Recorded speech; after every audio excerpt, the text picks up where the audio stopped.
नेते जनतेचे नोकर असतात हे नेपाळचे पंतप्रधान बालेन शाह यांनी सिद्ध केलंय। नायक सिनेमामधल्या अनिल कपूर सारखे बालेन शाह यांनी असे काही निर्णय घेतले ज्यामुळे संपूर्ण जगामध्ये सध्या बालेन शाह यांच्या निर्णयांची चर्चा आहे। नेपाळच्या सरकारी शाळांमध्ये गरिबांच्या मुलांसोबत अधिकारीची मुलं, उद्योगपतींची मुलं, मंत्र्यांची मुलं आणि अगदी पंतप्रधानाची सुद्धा मुलं एकत्र शिकणार आहेत। प्रायव्हेट स्कूलवरती त्यांनी जोरदार प्रहार केलेला आहे। बालेन शहानं नेपाळमधल्या व्हीआयपी कल्चरची ऐशी तैशी करून टाकली। मंत्र्यांच्या मागे पुढे फिरणाऱ्या 10-12 गाड्या, सिक्युरिटी हे सगळं त्यांनी हटवलंय आणि ट्रॅफिक पोलिसांना सांगितलं की कोणाचीही गाडी असू दे, चेकिंगसाठी नाही थांबली तर मोठा दंड लावायचा आणि केस ठोकायची। हॉस्पिटलमध्ये सरकारी असो किंवा प्रायव्हेट हॉस्पिटल 10% जागा, 10% खाटा गरिबांसाठी राखीव ठेवायच्या आणि त्या गरिबांवरती 100% मोफत उपचार करायचे। उशिरा कामावर येणाऱ्या सरकारी कर्मचाऱ्यांना थेट सस्पेंड आणि भ्रष्ट अधिकाऱ्यांना थेट जेल। सीधी बात, नो बकवास। एवढंच नाही तर आजपर्यंत ज्यांनी भ्रष्टाचार केला त्या सगळ्यांची चौकशी लावलेली आहे। अनेक अधिकारी जेलमध्ये टाकलेले आहे। एवढंच नाही तर नेपाळचे माजी पंतप्रधान केपी ओली शर्मा यांना देखील अटक केलेली आहे। अत्यंत धाडसी निर्णय घेत बालेन शाह यांनी नेपाळमध्ये एक नवा शासन कारभार सुरू केलेला आहे जो तळागाळातल्या सर्वसामान्य लोकांसाठी आहे। बालेन शाह यांना जे शक्य झालं ते भारतात शक्य आहे का, किंबहुना आपल्या नेत्यांमध्ये असे धाडसी निर्णय घेण्याची धमक उरलेली आहे का, हे सगळं सविस्तर पाहूयात या व्हिडिओमधून। व्हिडिओ शेवटपर्यंत बघा कारण हा व्हिडिओ आपल्या सुद्धा कामाचा आहे। नमस्कार, मी अमोल किन्होळकर, आपण पाहत आहात महाराष्ट्र टाइम्स ऑनलाईन। तर नेपाळमध्ये काही महिन्यांपूर्वी जगातला पहिला जेन झी प्रोटेस्ट झाला होता। सगळे भ्रष्ट सत्ताधारी सळो की पळो करून सोडले होते जेन झी मुलांनी। खरं तर आजच्या घडीमध्ये भारताला याची सगळ्यात जास्त गरज आहे, पण आपल्याकडे असं होईल असं वाटत नाही। आपल्याकडच्या मुलांना दादा, भाऊ, ताई, साहेब यांच्या मागे फिरण्यात, सतरंजा उचलण्यात आणि भंडाऱ्यामध्ये जेवण्यात जास्त धन्यता आहे। त्यामुळे आपल्याकडच्या नेत्यांचं फावतं। असो तर नेपाळमध्ये जेनझीनं सत्ता उलथवून लावली, पुन्हा निवडणुका झाल्या आणि त्यात युवा नेता बालेन शाह यांचा विजय झाला। अवघ्या 35 वर्षांचे बालेन शाह इंजिनियर आहेत, रॅपर होते। आपल्या बंडखोर गाण्यांमधून त्यांनी जनतेला साथ घातली, राजकारणात आले। राजधानी काठमांडूचे ते महापौर सुद्धा होते आणि जेनझी आंदोलनाचा चेहरा होते बालेन शाह। तर बालेन शाह आता पंतप्रधान झालेले आहे, सत्तेत आले। नेपाळमधल्या भ्रष्ट सिस्टीमवरती त्यांनी पहिला सर्जिकल स्ट्राईक केला।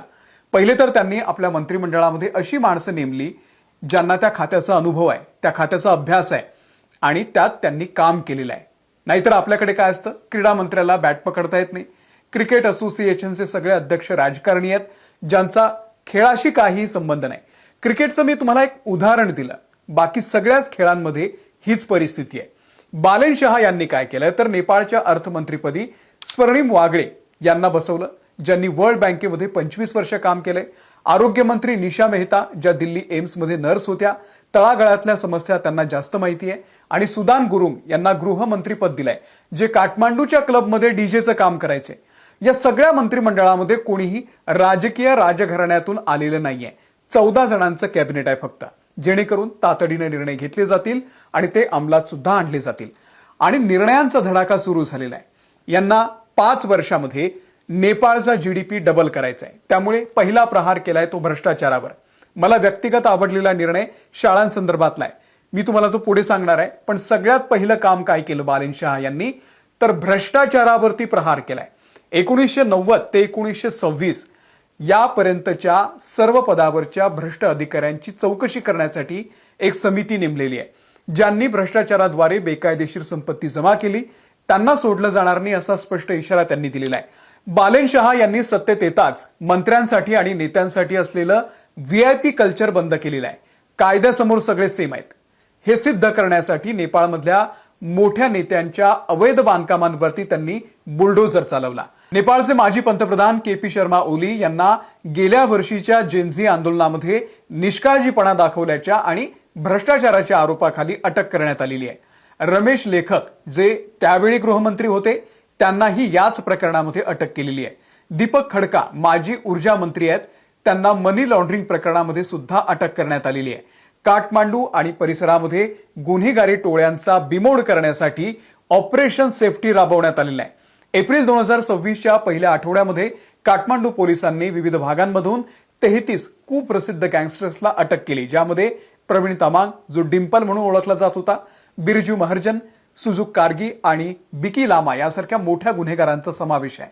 एका विशेष रात्रीच्या मोहिमेमध्ये गुंडगिरी, तोडफोड आणि फसवणुकीच्या आरोपाखाली काठमांडूमधल्या विविध भागांमधून 195 जणांना ताब्यात घेतलंय. सप्टेंबर 2025च्या हिंसाचाराच्या दरम्यान नेपाळच्या तुरुंगातून सुमारे 12,440 कैदी पळाले होते. बालेनशाह सरकारनं यापैकी 8,225 कैद्यांना पुन्हा एकदा जेलमध्ये टाकलंय. व्यावसायिक जगतातलं मोठं नाव असलेले शंकर ग्रुपचे अध्यक्ष सुलभ अग्रवाल यांना मनी लॉन्ड्रिंग प्रकरणामध्ये अटक करण्यात आलेली आहे. तर प्रवाशांची फसवणूक करणाऱ्या आणि कमिशन घेणाऱ्या 18 दलालांना त्रिभुवन आंतरराष्ट्रीय विमानतळावरून अटक करण्यात आलेली आहे.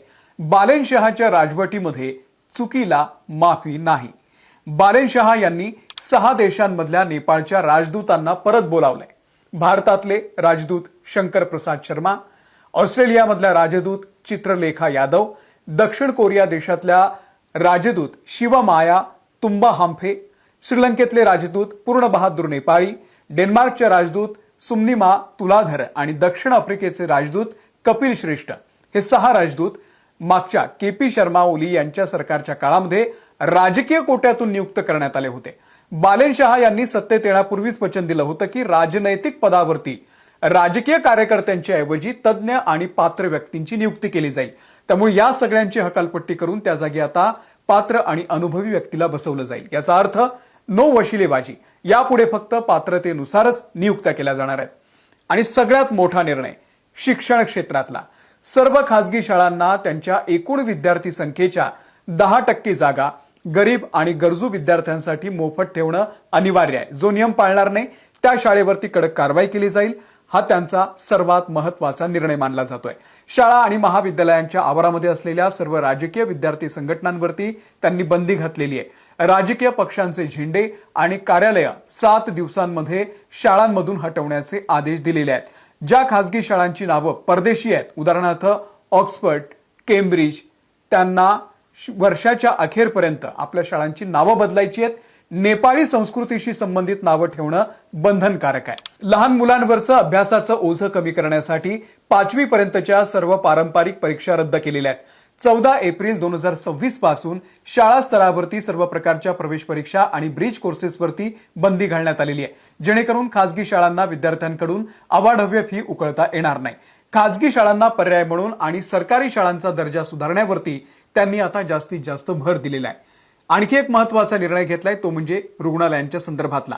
10% बेड मोफत देणं अनिवार्य करण्यात आलेलं आहे. संपूर्ण नेपाळमधील सर्व सरकारी आणि खासगी रुग्णालयांना हा नियम लागू केलेला आहे. प्रत्येक रुग्णालयाला त्यांच्या एकूण खाटांपैकी 10% खाटा या गरीब, असहाय्य आणि बेवारस रुग्णांसाठी मोफत ठेवाव्या लागतील. सर्व रुग्णालयांना त्यांच्याकडे उपलब्ध असलेल्या खाटा आणि मोफत उपचार घेत असलेल्या रुग्णांची माहिती रिअल टाइम मध्ये सरकारी पोर्टलवरती अपडेट करावी लागेल. रुग्णालयाच्या गेटवरती किती खाटा सध्या उपलब्ध आहेत, किती बेड उपलब्ध आहेत याची माहिती स्पष्टपणे लावणं हे अनिवार्य करण्यात आलेलं आहे. फक्त बेडच नाही तर त्या कोट्या अंतर्गत येणाऱ्या सगळ्या रुग्णांना अत्यावश्यक औषधं आणि मेडिकल टेस्ट या देखील मोफत आणि सवलतीच्या दरात उपलब्ध करून द्याव्या लागणार आहेत. पंतप्रधान कार्यालयानं स्पष्ट केलंय की जे रुग्णालय या 10% कोट्याचं पालन करणार नाहीत त्यांचे परवाने रद्द केले जातील किंवा त्यांना मोठा दंड आकारला जाईल. बालेनशाह यांच्या नेतृत्वाखालील नेपाळच्या नवीन सरकारनं सरकारी कारभारामध्ये पारदर्शकता आणण्यासाठी प्रतिपक्ष पोर्टल तयार केलंय. यावरती लोक आपल्या समस्या नोंदवू शकतात. सरकारने एखादा निर्णय घेतला तर तक्रार करू शकतात आणि विरोधी मतही मांडू शकतात. सरकारला मिळणारी सर्व निवेदनं, तक्रारी आणि विरोधकांनी उपस्थित केलेले प्रश्न या पोर्टलवरती सार्वजनिक केले जातात. त्यामुळे कोणती फाईल कुठे अडकली आहे आणि कोणत्या तक्रारीवरती काय कारवाई झालेली आहे हे सगळ्यांना दिसतं. या पोर्टलवरती आलेल्या महत्त्वाच्या प्रश्नांना संबंधित मंत्रालयानं ठराविक वेळेमध्ये म्हणजे 7 ते 15 दिवसांमध्ये उत्तर देणं बंधनकारक आहे. आणि जर उत्तर दिलं नाही तर ते डिफॉल्ट म्हणून लाल रंगामध्ये हायलाइट होतं, ज्यामुळे थेट पंतप्रधानांच्या कार्यालयाला पीएमओला याची दखल घेता येते. एकदम सहज सोपी अशी ही सिस्टम आहे. व्हीआयपी कल्चर, सिक्युरिटी, गाड्यांचे ताफे हे सगळं बंद करून ट्रॅफिक पोलिसांना स्पष्ट सांगितलेलं आहे की सगळ्यांची कसून चौकशी करा.